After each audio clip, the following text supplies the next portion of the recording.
Bon matin la chapelle, je suis vraiment content d'être avec vous en ce jeudi matin. On est à notre avant-dernière journée avant la fin de la semaine de matinale. Je suis vraiment excité pour ce message-là. C'est un message qui va vraiment nous encourager, je crois, à poursuivre un élément de la sagesse qui est extrêmement important. Donc, moi, si je fais de l'introspection avec moi-même, je sais que par nature, je suis une personne qui est quand même très impulsive et spontanée dans la vie en général. Dans la vie en général, moi, je veux faire des choix, puis je veux choisir quelque chose, puis le faire maintenant, au moment même où est-ce que je fais la décision. Puis c'était quand même encore plus intense, surtout durant mon adolescence, puis le début de ma vingtaine. Maintenant, je suis marié et j'ai passé le cap de la trentaine, donc j'agis. Donc, si j'agis impulsivement, je risque de me retrouver dans le trouble. Puis si je vous dis je suis marié et décision impulsive, vous comprenez pourquoi je serais dans le trouble si je faisais des décisions impulsives. Donc, une chose qui joue contre les gens impulsifs et qui a joué contre moi beaucoup de fois dans ma vie, c'est qu'on ne prend pas le temps de consulter des personnes sages avant de prendre des décisions, puis on manque de conseils et de conseillers quand on est impulsif. Donc, le proverbe 15-22 dit « Les projets échouent faute de délibération, mais ils réussissent quand il y a de nombreux conseillers. » J'ai appelé mon message aujourd'hui « Qui sont tes conseillers? » Donc, le titre, c'est une question. Qui sont tes conseillers? Donc, Proverbe 15-22, les projets échouent, faute de délibération, mais ils réussissent quand il y a de nombreux conseillers. Qu'est-ce que le texte dit? Le texte qu'on vient de lire stipule très clairement que les projets ont besoin de conseillers qui sont impliqués dans le processus de décision. Si je me lève un matin et que je décide randomly, d'aller à la banque puis d'emprunter 45 000 $, puis de m'acheter une nouvelle voiture, puis que j'en parle pas à personne, même pas à ma femme, je suis en proie à faire une terrible erreur financière. Puis comme j'ai dit, si j'en parle pas à ma femme, je mets aussi ma vie en péril. Je sais pas si vous voyez ce que je veux dire, mais emprunter cette somme d'argent-là sans parler avec ta femme, avec tous les intérêts que tu vas payer, je mets ma vie en péril, c'est sûr. Imagine maintenant si je décide de faire un 180 degrés, puis de changer de carrière, puis de déménager dans une autre ville ou dans une autre province, puis que j'en parle pas avec mes amis, j'en parle pas avec mes parents, j'en parle pas avec mes frères, ou avec mes sœurs si j'en avais, j'en parle pas avec mon travail, je fais juste quitter du jour au lendemain, je fais juste m'en aller sans en parler avec personne, je change de vie complètement, décision impulsive.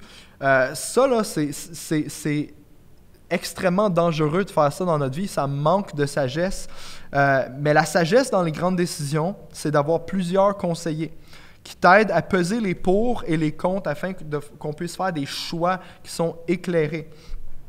Donc, si je vous illustre ça d'une certaine façon, toutes les grandes organisations, on pense au gouvernement, on pense aux grandes multinationales, on pense dans l'élite, je ne sais pas moi, des dirigeants de banques ou des dirigeants nationaux ou des organismes à but non lucratif.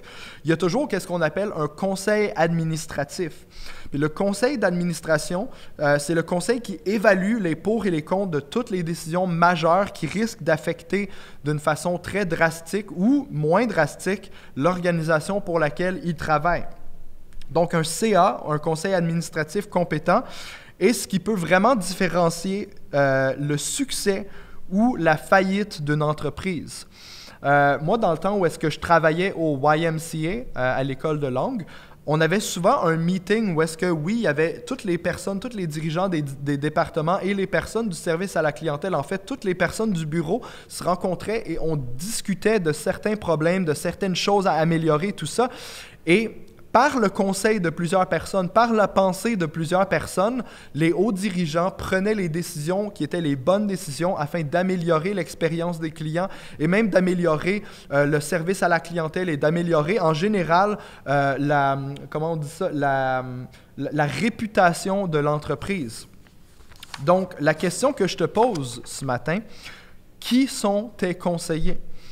Le premier conseiller que tu devrais avoir et que tu devrais aller voir, c'est Dieu.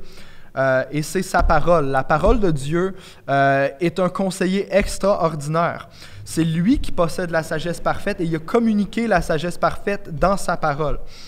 Mais Dieu nous donne aussi d'autres possibilités, d'autres personnes qui peuvent nous influencer et nous aider à faire des choix éclairés. Notamment, on peut trouver nos amis, on peut avoir des mentors, pas des menteurs, ça t'en veux pas, mais des mentors et des leaders, ou les leaders de ton église, ou même les leaders qui sont au-dessus de toi dans ton emploi ou à l'école, ton directeur de maîtrise ou ton directeur de thèse ou même le directeur de programme dans ton bac. À l'école, tu peux aller voir ces gens-là qui sont des gens qui ont plus d'expérience, souvent plus de connaissances, qui peuvent t'aider à faire les décisions éclairées pour ton programme d'études, pour ton orientation de carrière. Il faut que tu ailles voir un banquier ou un gestionnaire financier pour savoir est-ce que je peux acheter cette maison-là, est-ce que le prix est bon. Toutes ces choses-là, faut trouver des amis, nos amis dans nos comportements, dans les décisions qu'on a à faire par rapport à si on déménage telle place ou telle place. Oui, toutes ces choses-là rentrent en jeu et on a besoin d'avoir beaucoup de conseillers de différents backgrounds pour nous aider à prendre les décisions les plus éclairées. Je ne dis pas qu'il faut avoir des conseillers pour toutes les décisions. Je ne vais pas aller poser des questions à mes mentors puis tout ça, à savoir à quelle heure je devrais me coucher le soir, à quelle heure je devrais me lever le matin, puis à quelle heure je devrais manger mon lunch. Mais pour des grandes décisions qui affectent moi, ma famille et même mes amis, c'est sûr que je vais aller voir des personnes qui ont de la sagesse qui peuvent m'aider. Si je veux m'acheter une maison, je vais aller voir un banquier ou un conseiller financier pour voir si je peux faire cette décision-là et prendre ce pas-là vers m'acheter une maison. Donc, il faut aller voir des conseillers pour faire des décisions sages.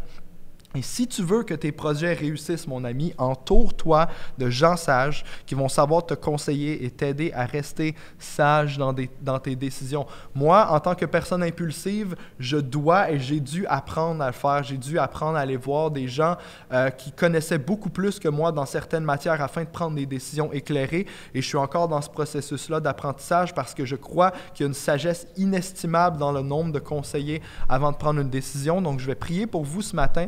Père, je te prie, Seigneur, que tu puisses nous donner le discernement d'aller voir les bonnes personnes, les bons conseillers pour leur poser les bonnes questions alors qu'on a des décisions à prendre. Je te prie pour chaque personne ici ce matin qui écoute ou qui écoute en reprise, Père, s'il y a une grande décision qu'ils ont à prendre dans leur vie, Seigneur, je te prie que tu puisses vraiment les enseigner à aller voir des personnes compétentes, mais premièrement à aller te voir toi, Seigneur, pour comprendre la sagesse, pour comprendre les bonnes décisions à prendre et que, Seigneur, personne ne fasse de décision sur un coup de tête, Seigneur, que personne ne soit, comme moi je l'étais, très impulsif dans mes décisions. Père éternel, je te prie de donner une patience surnaturelle, Seigneur, à chaque personne qui écoute, mais aussi un discernement pour aller voir chaque personne qui peut vraiment les conseiller dans la bonne direction afin qu'on puisse vivre une vie de sagesse et vivre une vie de succès, Seigneur, qui va démontrer au monde autour de nous que, Seigneur Dieu, on écoute ta sagesse, on écoute la sagesse qui vient de ta parole et que c'est bénéfique pour nous parce que ta parole est immuable, elle est éternelle et elle sonde le cœur humain et elle sonde la vie, Seigneur. Ta parole, ça dit dans la Bible que ta parole, c'est comme une épée qui transperce les os et qui divise les os et la moelle, Seigneur Jésus. Et je te prie que tu puisses vraiment nous imprégner de cette parole-là, Seigneur, qu'on puisse vraiment vivre une vie de sagesse pour être la lumière du monde. Dans le nom de Jésus, Amen. Merci d'avoir été là ce matin, la chapelle, et soyez bénis. On se voit demain, vendredi, pour le dernier message de la série sur la sagesse.